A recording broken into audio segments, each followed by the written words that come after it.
My name is Andrew Morley and I'm the World Vision International President and CEO. So tell me, why is the Enough campaign important? What is it going to do to help children improve their nutrition? The Enough campaign is vitally important because we have 150 million children, girls and boys, affected from stunting and 45 million affected by wasting.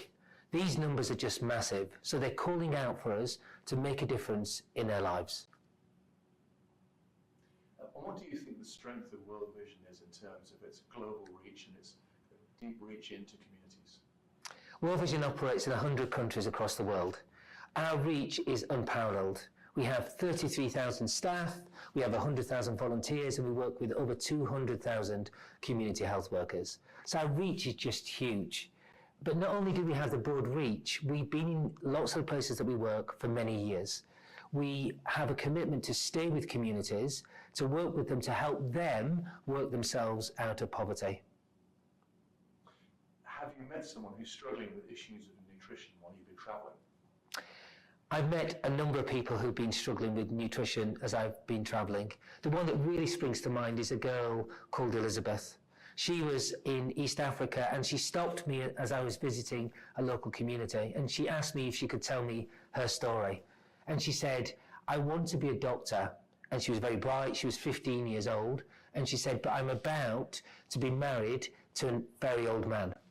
And so I said, "Well, why is this happening? Why can't you go on to be a doctor?" And it's because her family's business, family's livelihood was cattle. And the cattle were dying because of the droughts in East Africa. And it meant that she couldn't go to school, but crucially, her family could not afford to feed her.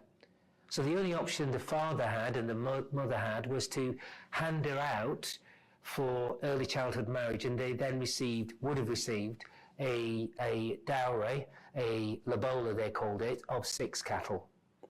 The great news is we managed to give her enough money to help her complete her schooling, and we managed to help her go on to realise her dream to be a doctor.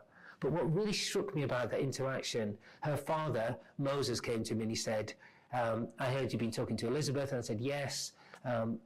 It's really difficult as a father myself to understand how you could allow early childhood marriage."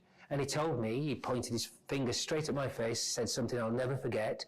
He said, "In my position, with my daughter starving, what would you do?"